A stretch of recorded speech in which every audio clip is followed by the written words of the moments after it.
Hey guys, number one Marmaduke fan here, looking at the second volume of the Pokemon Adventures Fire Red and Leaf Green story arc. This is volume 24 of the series overall. Last time I said I think we're about to see Red go through a long dark night of the soul, and we do. So it's a little cliche, but I actually thought it was handled pretty well, and there are some interesting things to talk about. So let's dive in. So where last we left off, Red is fighting alone against the super duper powerful Deoxys Pokemon, and just before he can get blasted away, all 6 of his Pokemon intervene. So what's really cool about this scene is it's underscoring something specific about Red's character, which is that he loves his Pokemon, and his Pokemon love him back. They're not just tools, they're his bestest buddies in the whole world. What's also kind of cool about this is Pikachu's a great character, but Pikachu's not the only Pokemon who matters. Like, it's all 6 of them are willing to take a bullet for this Chad. But even so, he still gets blasted away. Lorela, who has like switched sides from the evil Elite Four to being on the side of right, she's battling one of Team Rocket's mini bosses, and she's doing all right. But at the last minute, the Team Rocket goon comes up with a clever trick and unleashes a lot of unknowns. So actually, one of the strengths I think of this series is characters who lose. You can be a competent fighter and still lose. And so one of the things they do is they have the character who loses still contribute something significant. So even though Lorela loses, she kind of keeps her cool head on her shoulders, and she uses an attack to track Team Rocket's bad guy, and that becomes significant later. Meanwhile, Green, the femme fatale thief girl, she's back on her feet, out of the hospital, but all the people of the town are attacking our heroes because Team Rocket has basically given them the ultimatum: turn over the heroes or we'll destroy you all. And our heroes are being pursued by the cowardly townspeople. So out of all of the heroes, only Blue has gotten a decisive victory. And even as he's showing up, the super powerful Deoxys Pokemon jumps out of the sky and knocks him down. So our heroes are not doing that good. Red has not lost this bad before. So this starts his long, dark night of the soul. He's kind of traumatized by just how bad he got beat. Actually, what's kind of clever about this is it's underscoring his weakness. So Blue is a bit more cool and tough, and a tough trainer.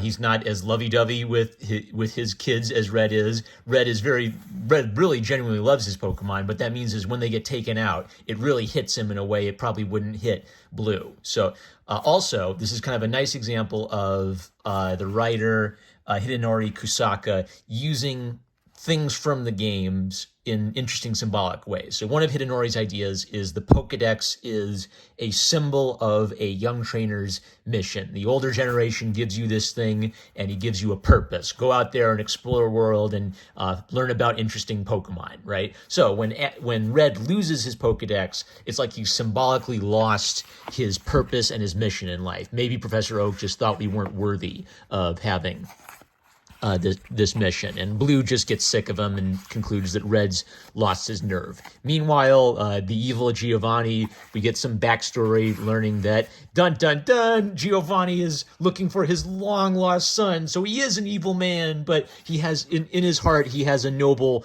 purpose. Will he overcome the darkness in his soul? We'll find out. So Green, now recovered from the hospital, goes and gives Red a talking to, and basically Green makes the point that, look, I don't know if we can beat these guys, but I'm going to fight anyway. So I really like how Green is used because all 3 of the main fighters have a distinct vibe. Red is a straightforward, instinctive fighter. Blue is a strategic, intellectual fighter. Green is a trickster. So maybe not the strongest fighter, but knows how to maybe outfox her opponent.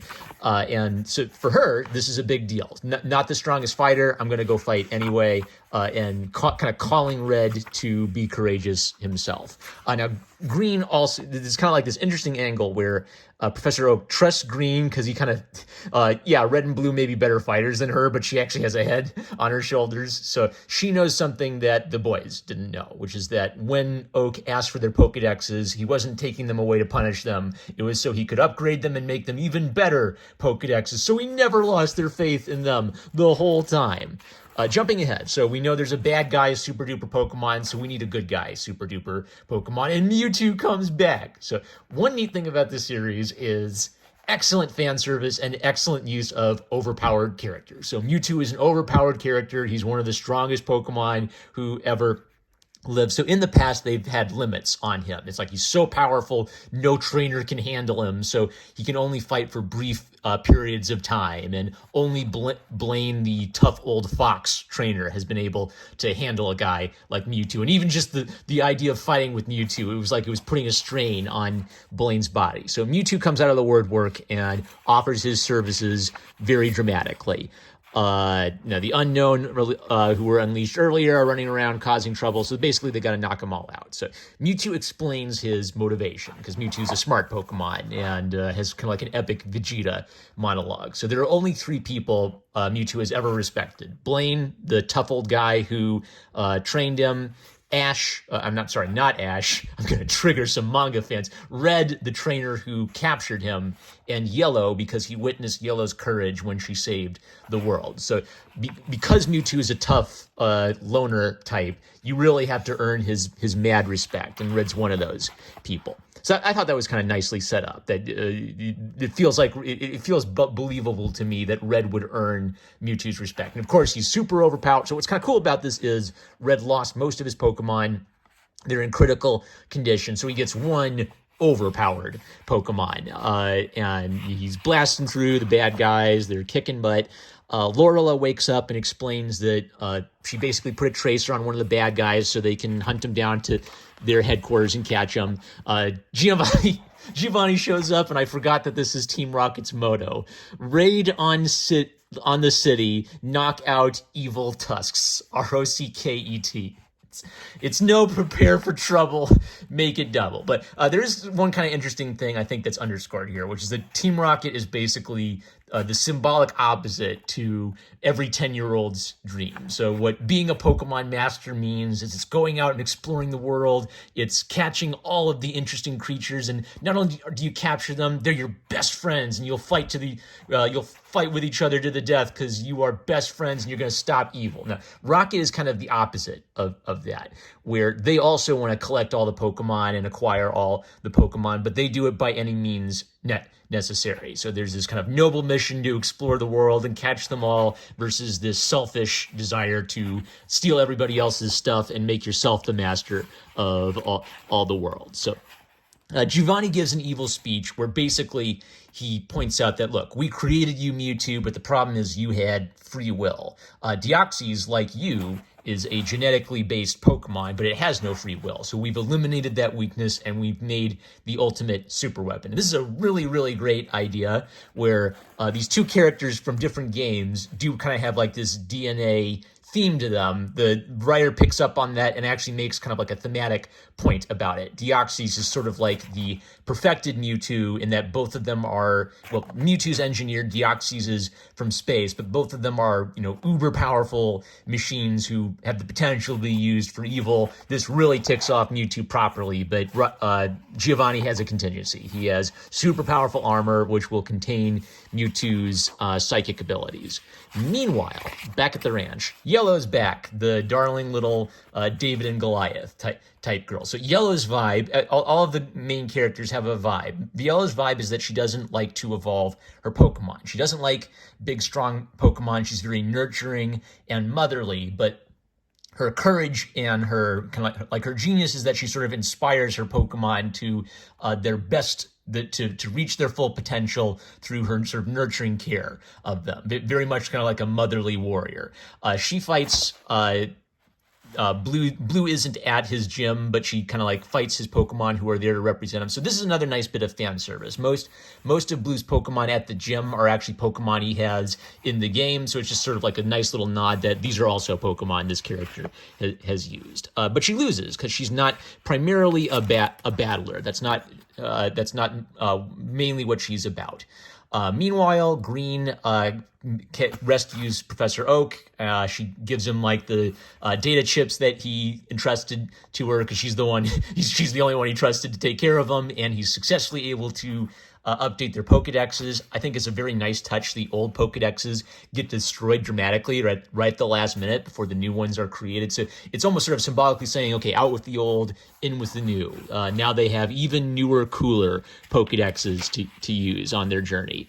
And as we jump ahead, so clever shenanigans. One of the other ongoing aspects of this series I kind of respect is the willingness to play fast and loose with the logic of Pokemon, sometimes straining it to the absolute limit, but this is kind of like a good example of the pros and cons of that. So Mewtwo's trapped. How do they get Mewtwo out of the evil super armor? Well, Mewtwo's bright idea is all three of you have to hit me with your super duper attack at the exact same time. And if you hit me at the exact same time, the forces will be strong enough to break the armor. But remember, fire and water and earth leaf cancel each other out, so they'll cancel out and not kill me. But you have to do it all at the exact same instance. It's so over the top, it's so goofy, and I love it because it's looking at a logical idea in the games. These powers, are a triangle, rock, paper, scissors, they cancel each other out. Sure, why not? If you hit someone with all three attacks at once, sure, it totally makes sense that they could cancel out each other out at the last moment. Now, one of the kind of neat things about this is the whole setup is their super duper attacks are really powerful, but they're ridiculously hard to control. So of course, they're going to have to learn how to control these super duper attacks at the last possible second to save the day. So that's where it leaves off. We'll continue in the next volume. It's continuing the things I like. Great high octane action, really interesting.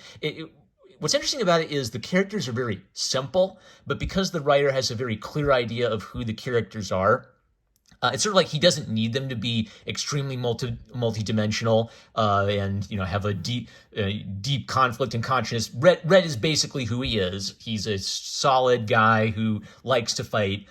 He has his what I liked about it is it gave him a moment of kind of like pain and doubt before, of course, he's kind of like called to be a hero again and get back in the fight. But specifically what got under Red's skin was losing his friends. So it's poetic in that his greatest strength, his love for his teammates, is also what broke him a bit when he nearly loses all of them. So I thought that was really cool. More to come.